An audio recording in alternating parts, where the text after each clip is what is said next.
तुम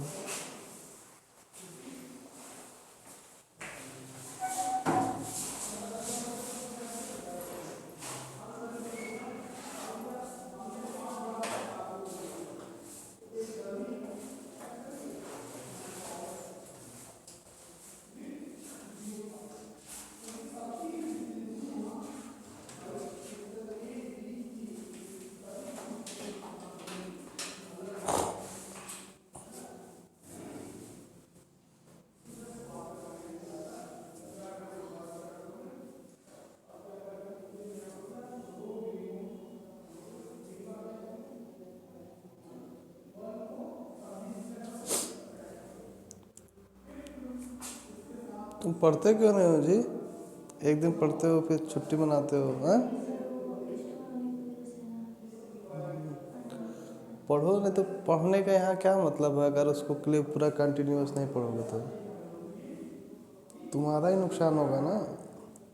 यहाँ पढ़ रहे हो तो कुछ एक्स्ट्रा पढ़ना चाहिए ना।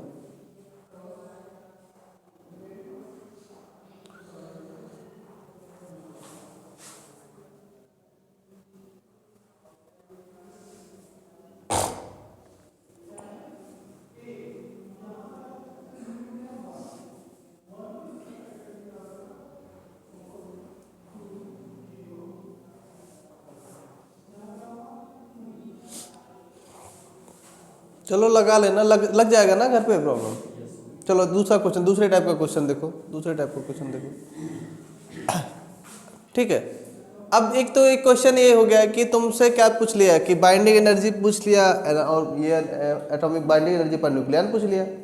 अब दूसरा क्वेश्चन ये हो सकता है तुमसे उस न्यूक्लियस का बाइंडिंग एनर्जी दे दे, ठीक, और तुमसे उस न्यूक्लियस का मास पूछ ले। ध्यान देना, एक तो दे सकता है कि मास दे दे और न्यूक्लियस का बाइंडिंग एनर्जी पूछे, तब तो आसानी से फार्मूला से निकाल सकते हो। लेकिन दूसरा क्वेश्चन भी ट्विस्ट कर सकता है ना।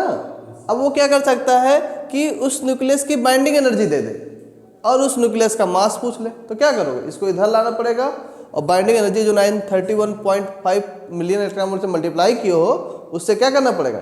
डिवाइड करना पड़ेगा, तब उस न्यूक्लियस का क्या निकल पाएगा? मास। बाकी ये सब वैल्यूज तो अंडरस्टूड होगी ना, ये सब वैल्यूज तो आसानी से निकली जाएगी। मास ऑफ प्रोटॉन की वैल्यू, मास ऑफ न्यूट्रॉन की वैल्यू, जेड की वैल्यू, एन की वैल्यू, तो वो आसानी से हम फाइंड आउट कर। जैसे इसी तरह से एक क्वेश्चन लिखो इस पे, ये समझ जाओगे ना, ये तो कैलकुलेट हो जाएगा ना बाइंडिंग एनर्जी पर न्यूक्लियन वाला। मास ऑफ प्रोटॉन और मास ऑफ न्यूट्रॉन की वैल्यू तो एक टेबल बनवा के तुमको बताया ही है ना। अगर values by the way questions में नहीं देता है तो मास ऑफ प्रोटॉन और मास ऑफ न्यूट्रॉन की वजह से तुम्हारा तो प्रॉब्लम है ना सॉल्व हो पाएगा ना ऐसी सिचुएशन। इसलिए पहले ही मास ऑफ प्रोटॉन और मास ऑफ न्यूट्रॉन की वैल्यू कौन सा याद करने में तुमको कठिन है? 1.00725, 1.00865, 2-3 बार प्रॉब्लम लगाओगे अपने आप याद हो जाएगा। प्रैक्टिस की जरूरत है, अपने आप याद हो जाएगा। बाय द वे हम कह रहे हो इसे maximum most of the cases में मास ऑफ प्रोटॉन और मास ऑफ न्यूट्रॉन की वैल्यू दिया रहता है। बाय द वे किसी केस में नहीं दिया है तो ऐसा तो हम इग्नोर नहीं कर सकते, क्योंकि ये सब जनरल वैल्यूज है, ये सब वैल्यूज हमको याद होनी चाहिए। तो ये प्रॉब्लम समझ जाओगे ना कि एक तो क्वेश्चन कैसा पूछा कि बाइंडिंग एनर्जी पूछा, मास दिया उस न्यूक्लियस का और न्यूक्लियस की बाइंडिंग एनर्जी पूछ रहा है। दूसरा क्वेश्चन ट्विस्ट कर सकता है कि बाइंडिंग एनर्जी दे दे और हमसे मास पूछ ले, हो सकता है ना। तो उस पे बेस्ड एक क्वेश्चन लिखो, find binding energy of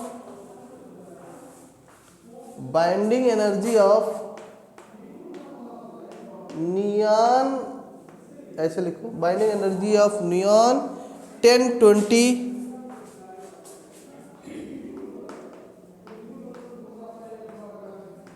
isotopes is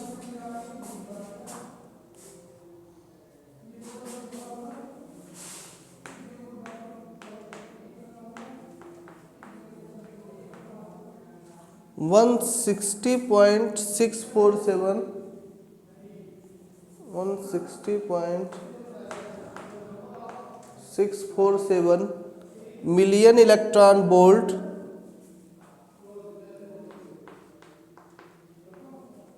find the atomic mass,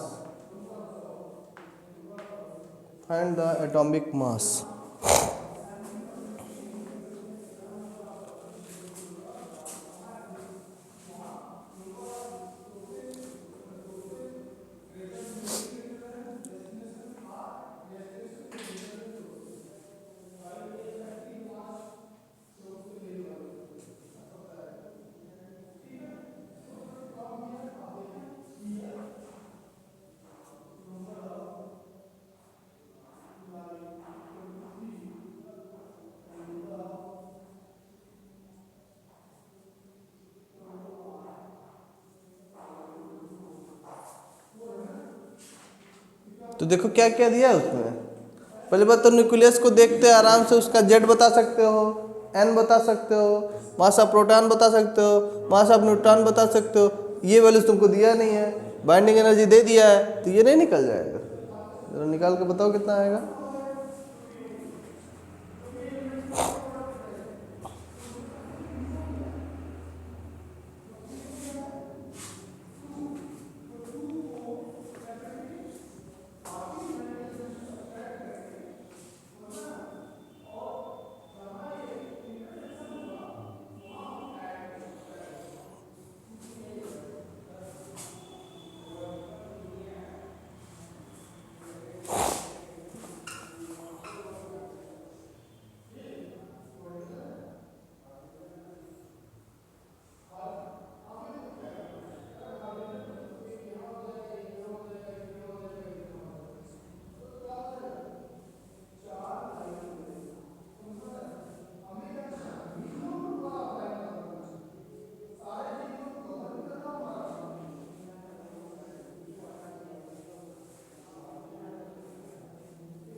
कैसे निकालोगे?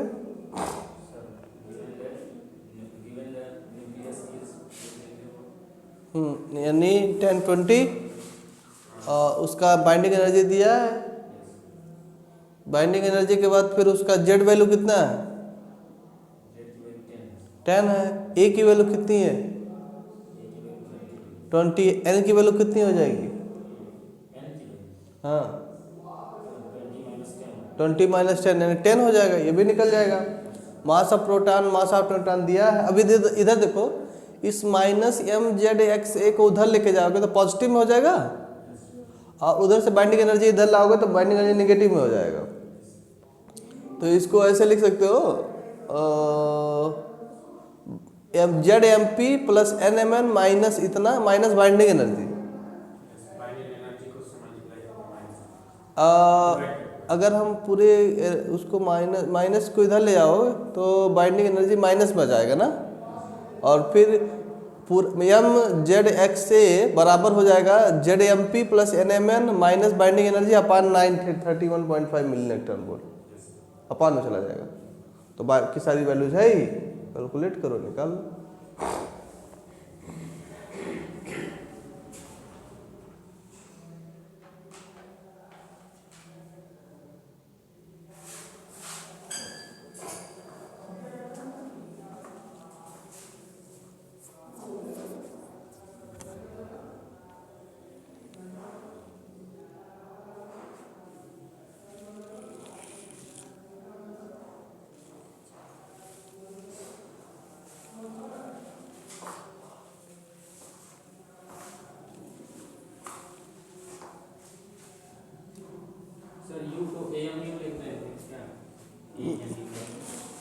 ए मू है ही, यू का एटॉमिक मास यूनिट ही बोलते हैं। बस यहाँ हम रिप्रेजेंटेशन यू बराबर एक एटॉमिक मास यूनिट बराबर कितना होता है?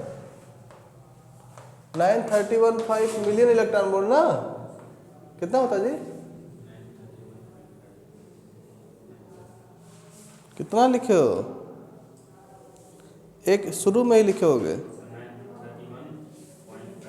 हाँ, एक एटॉमिक, या इसी को बोलते हैं 1 एटॉमिक मास यूनिट, ऐसे को बोलते हैं AMU। इसी को हम लोग यहाँ पे U से रिप्रेजेंट कर रहे हैं।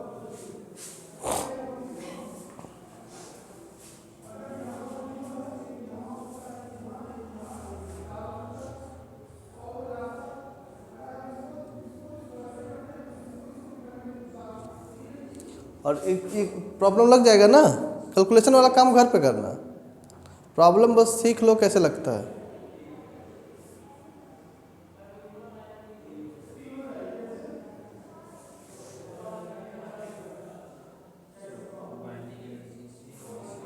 लग गया? दूसरा क्वेश्चन लिखो, ये लग जाएगा कि नहीं? बाकी कैलकुलेशन ही है, कैलकुलेशन घर पे आराम से कर लेना। चल आंसर हमको कल बताना, मैच करना, ठीक है। चलो दूसरा क्वेश्चन लिखो। दूसरे टाइप का क्वेश्चन कैसे पूछ सकते हैं इससे कि find out the energy needed, find out the energy needed, find out the energy needed to remove a neutron, to remove a neutron from calcium 2040, calcium 2042 है, कैल्शियम 2042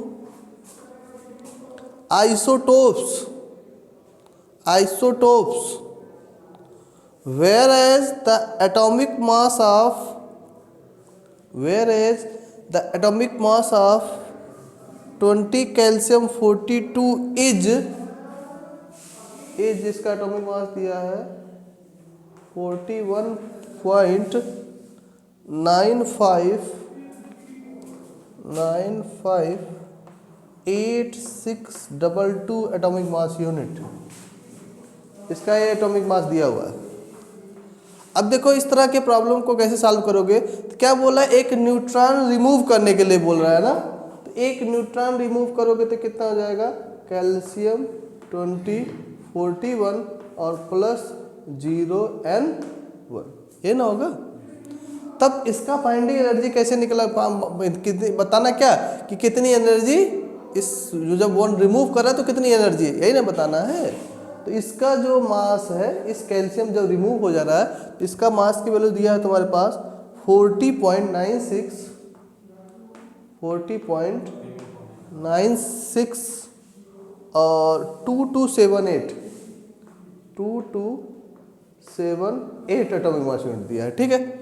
और जब एक न्यूट्रॉन रिमूव करा तो न्यूट्रॉन का मास ऑलरेडी तुमको पता है कितना होता है, 1.0086665।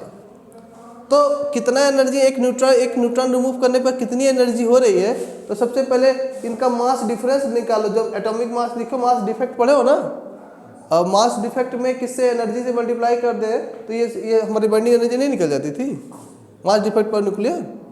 तो यहाँ से देखो क्या करते थे हम लोग, कैल्शियम में एक रिमूव किए तो ये निकल गया। अब इसका मास पता है, इन दोनों का मास जोड़ लो, ये टोटल इसका मास हो जाएगा। इसके में से इसको क्या कर दो, सब्ट्रैक्ट कर दो, तो पता चल जाएगा एग्जैक्ट मास कितना है, डेल्टा एम पता चल जाएगा। और डेल्टा एम में 931.55 से मल्टीप्लाई कर दो तो एनर्जी नहीं निकल जाएगा, ई भी नहीं निकल जाएगा। तो वहाँ से उसकी बाइट कितनी एनर्जी रिलीज हो रही है वो निकल जाएगी। ये एक दूसरे टाइप का प्रॉब्लम है। सबसे पहले क्या करोगे, ये लिखोगे कि 20 कैल्शियम 42 था, इसमें से एक न्यूट्रॉन रिलीज करेंगे 20 कैल्शियम 41 हो जाएगा ना, तो ये हमारा क्या हो जाएगा 0n1।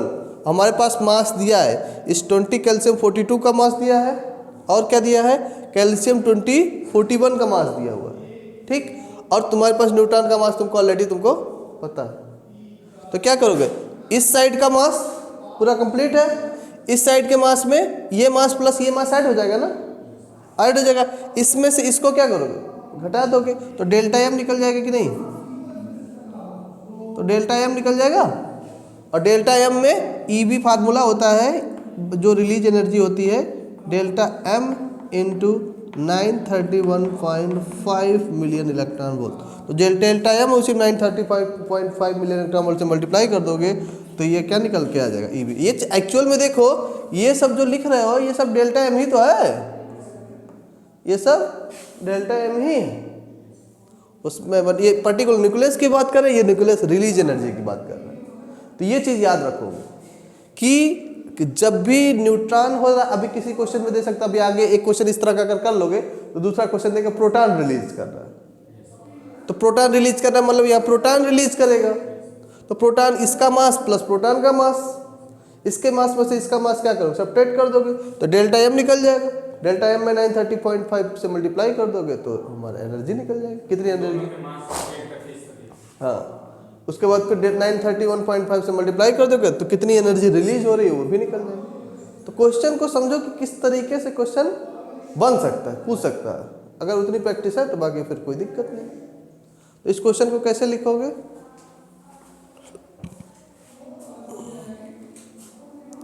पहले क्या करो, ये दोनों टर्म लिख के इसका मास निकाल लो ऐड करके, दूसरे टर्म में इसका निकाल के इसका ऐड निकाल लो, दोनों को सब्ट्रैक्ट कर दो तो डेल्टा एम निकल जाएगा। डेल्टा एम में 930.5 से मल्टीप्लाई कर दो, जरा बताओ इसका कितना होगा एनर्जी।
इसी तरह का चलो चलो लगाते रहो, एक क्वेश्चन और लिख लो इसी का, तो उसको भी घर पे जाके लगाना, लिखो क्वेश्चन, बस क्वेश्चन लिख लो घर पे लगाना कि find out the energy needed to remove, एक दूसरा क्वेश्चन लिखो घर पे जाके लगाना, find out the energy needed to remove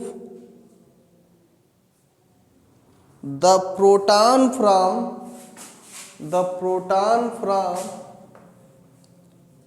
calcium 20-42 calcium 20-42 isotopes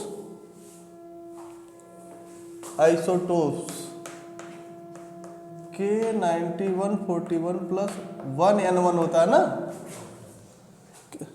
तो एक कम हो जाएगा तो क्रिप्टॉन के पोटेशियम आ जाएगा, तो पोटेशियम आ जाएगा, तो यहाँ मास दिया है इसका मास तो ऑलरेडी दिया, वो कितना दिया हुआ 41.958622 एटॉमिक मास यूनिट, और पोटेशियम का मास दिए लिख लो कितना दिया है 1825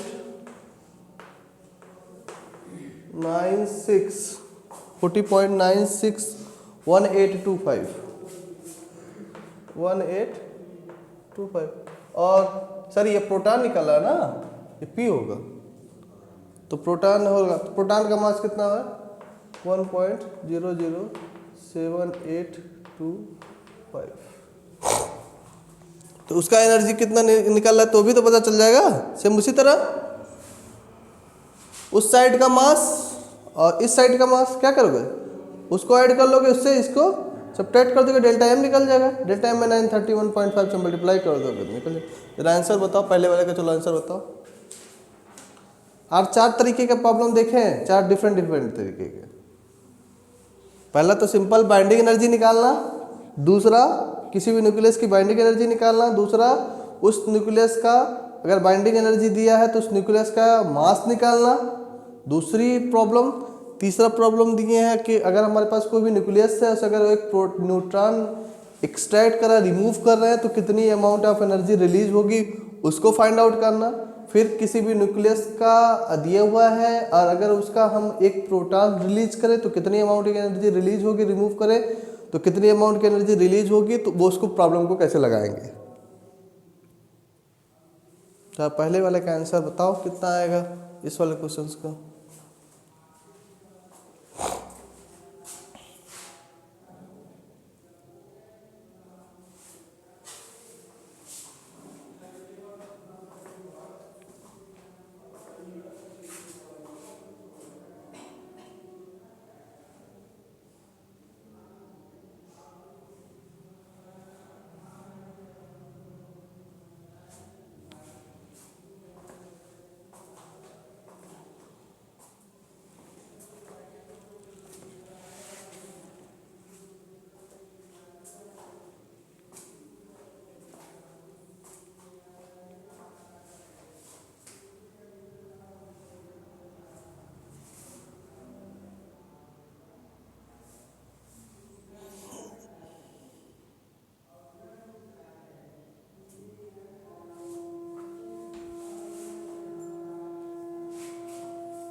ये क्वेश्चन लग जाएगा ना, चारों प्रॉब्लम लगा के आना, इसका आंसर लिख लो। चलो अच्छा आंसर लिख लो, घर पे जाके लगाओगे तो क्वेश्चन मैच होगा ना।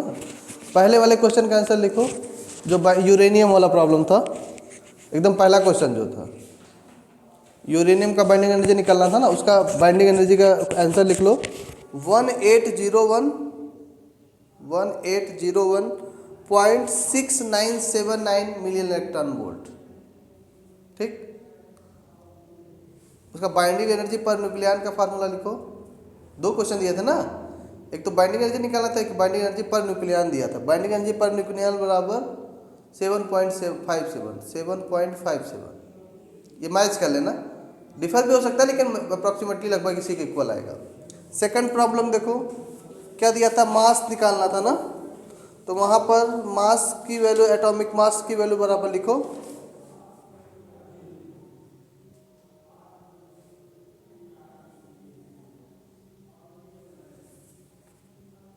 19.9924। ठीक, और दूसरा जो न्यूट्रॉन निकल रहा था, न्यूट्रॉन वाले का डेल्टा एम लिखो कितना आया है। न्यूट्रॉन वाले का डेल्टा एम निकालोगे तो आएगा 0.01232, और उसका एनर्जी आएगा, ईबी आएगा 11.48 million electron volt, 11.48 million electron volt. ठीक है, चलो लास्ट वाले क्वेश्चन का आ जाओ। जहाँ प्रोटॉन निकल रहा है वहाँ डेल्टा एम बराबर है 0.011।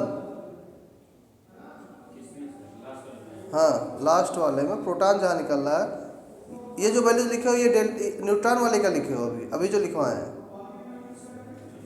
और प्रोटॉन वाले का आंसर लिखो, डेल्टा एम बराबर दिया है 0.011, और इसकी एनर्जी दिया है 10.27 million electron volt, 10.27 million electron. एक डेल्टा एम है, एनर्जी। ठीक है, ये चारों प्रॉब्लम देख लेना, नेक्स्ट इससे आगे की बात करेंगे।